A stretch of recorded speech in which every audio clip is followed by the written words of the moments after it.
to Womania ATF with a new vlog. I hope you all are very good. कभी आपने ये note किया है कि सुबह जल्दी उठने के कितने फ़ायदे हैं और लेट उठने का कोई भी नहीं, सिवाय इसके कि बाकी का सारा दिन आप सुस्त ही रहते हैं। और अगर जल्दी उठ भी जाएं तो कम से कम नमाज के बाद नेचर से मोहब्बत का इजहार तो कर सकते हैं, यानी कि पौधे, वो पौधे जो आपको जीने के लिए ऑक्सीजन और खाने के लिए फूड प्रोवाइड करते हैं। तो दिन की शुरुआत आज इन क्यारियों को पानी देने से हुई जो कल माली सीज़न की सब्जियों के बीज लगाकर रेडी कर गया था। फिर वही रूटीन, किचन, नाश्ता, दोपहर का खाना और चल सो चल। जल्दी उठने से दिन प्रोडक्टिव और हम ज़्यादा एक्टिव रहते हैं। कभी नोट करें, जब आप फजर की नमाज के बाद वॉक करने जाते हैं और आकर घर की रूटीन का बटन प्ले करते हैं और रात को स्टॉप लगाने तक आपने क्या कुछ कर लिया, बजाय इसके कि आपका नाश्ता ही लेट हो रहा है और फिर बाकी की सारी रूटीन इम्बैलेंस हो जाती है। तो जल्दी उठने की आदत डालें। और हाँ, जो आजकल लेट नाइट जागने का ट्रेंड सेट हो गया है उसको भी थोड़ा ब्रेक करने की कोशिश करें, क्योंकि ये आपकी हेल्थ पर भी नेगेटिव इफ़ेक्ट्स ही लाता है। आपका स्ट्रेस लेवल बढ़ जाता है और एनर्जी लेवल डिक्लाइन कर जाता है। सबसे बढ़कर लेट नाइट खाना पीना, और वो भी अनहेल्दी और जंक, सिवाय बीमारियों के इनवाइट करने के और कुछ भी नहीं। इस बात पर जाएं तो मुझे विलेज लाइफ बहुत पसंद है, जहां लोग आज भी सरे शाम खाना खाकर बिस्तर पर चले जाते हैं और अर्ली राइज़र होते हैं, सूरज की पहली किरण को वेलकम करते हैं और हमसे कहीं ज़्यादा एनर्जेटिक और प्रोडक्टिव होते हैं। अपने व्लॉग्स में मैं वही morning drink, breakfast, lunch, dinner और किचन के दूसरे काम दिखा दिखा कर आपको बोर नहीं करना चाहती। इसलिए साथ साथ आपके साथ जुड़े रहने के लिए कुछ अच्छी बातें, कुछ अपने लाइफ एक्सपीरियंसेस और अपनी आंखों देखे हाल शेयर करती रहती हूँ। क्योंकि यूट्यूब पर व्लॉग्स अपलोड करने का मतलब ये नहीं कि मैं अपनी पर्सनल लाइफ को एक्सपोज करना चाहती हूँ, बल्कि मैं समझती हूँ कि इसका पॉजिटिव आस्पेक्ट ये है कि हम अगर अपने लाइफ एक्सपीरियंसेस के साथ किसी को कुछ अच्छा बता गए और सिखा गए तो हमने नेक नामी पा ली। क्योंकि इंसान माँ की गोद से कब्र की दीवार तक सीखता ही सीखता है लाइफ में। हम जो भी करते हैं वो फर्स्ट टाइम तो हमने किसी ना किसी से सीखा ही होता है। तो अपनी रूटीन शेयर करके कम से कम मैं ये कोशिश करती हूँ कि मैं आपके साथ कुछ अच्छा और यूज़फुल कंटेंट शेयर कर सकूँ। अपनी छोटी से छोटी रूटीन में आपको पॉजिटिव लेसन देना चाह रही होती हूँ, जैसे टिंडे का सालन जो आपके सामने मैंने बनाया। अब हर घर की औरत ये पकाना ही जानती है, बट बहुत सारी ऐसी बच्चियाँ भी हैं जो देख रही हैं, जो स्टूडेंट हैं और न्यूली मैरिड हैं उनमें से कुछ।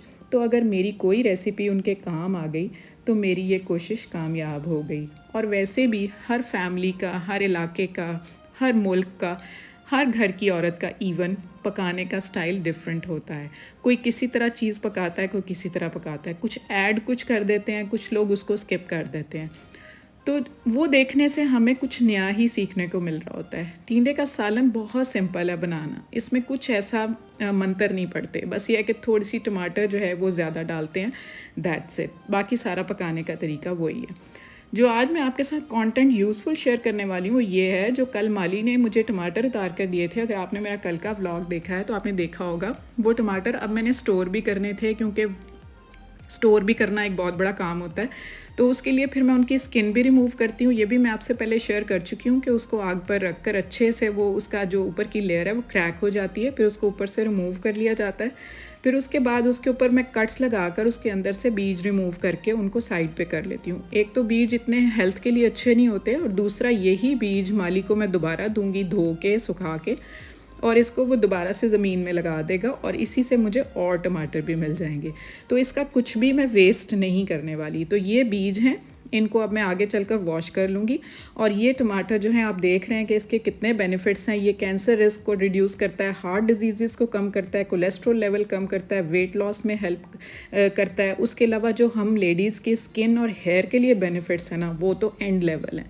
इसके बाद आपको अगले व्लॉग्स में मैं इसी टोमेटो प्योरी से जो मैं बना रही हूँ, इससे मैं कई मास्क बनाऊंगी और इस तरह के फेस पैक्स बनाऊंगी जो कि हमारी हेल्थ के, हमारे हेयर के लिए और स्किन के लिए बहुत अच्छे हैं। इसके अलावा इसको मैं खाने में भी यूज़ करूंगी। आप इसकी केचप भी बना सकते हैं और आप इनको और पर्पसेस के लिए भी यूज़ कर सकते हैं। तो इस तरह से इसको मैंने पेस्ट को खुले बर्तन में निकाल लिया, और खुले बर्तन में निकालने का और पतली इसकी लेयर बनाने का ये फ़ायदा होगा कि कल जब मैं इसको निकालूंगी तो इसकी टुकड़ियाँ मैं आराम से कर लूँगी, जिनको बाद में मैं स्टोर कर लूँगी। तो ये कुछ ग्रोसरी भी आई हुई थी, तो ग्रोसरी को भी रीफ़िल करना जो है वो एक काम होता है, उनके जार्स के अंदर डालना, और इस तरह बनने से लेकर जार्स के अंदर आने तक और हमारे खाने के अंदर डलने तक भी जो है ये स्टेजेस होते हैं, जो कि हमने स्टेजेस पार करने होते हैं। तो घर की औरत होने के नाते दूसरों को दिखाने का मकसद ये भी है कि आप ग्रोसरी जब लेकर आते हैं उसको कैसे संभालते हैं। तो आपने नोट किया कि जिस दिन आप सुबह जल्दी उठते हैं, अपनी रूटीन स्टार्ट करते हैं, तो वो काम भी हो जाते हैं जो ज़रा एक्स्ट्रा टाइम और अटेंशन सीकिंग होते हैं। ये वो काम होते हैं जो डेली रूटीन में तो नहीं होते, once in a blue moon ही होने होते हैं, बट वक्त तो बहरहाल चाहिए होता है ना।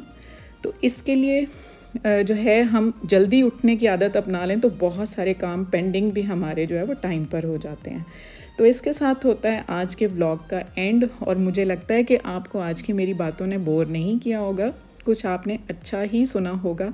और अगर आपने अच्छा सुना हो और आपको अच्छा कोई मेरी बात कोई दिल को लगी हो तो प्लीज़ मेरे चैनल को लाइक, शेयर और सब्सक्राइब कीजिएगा, और इसको आगे भी प्रमोट कीजिएगा, जिससे मुझे भी बेनिफिट होगा, तो अल्लाह ताला आपको भी किसी ना किसी सूरत में इस चीज़ का बेनिफिट देगा। अपना बहुत सारा ख्याल रखिए, take good care of your self, stay fit, stay healthy, and Allah हाफिज़।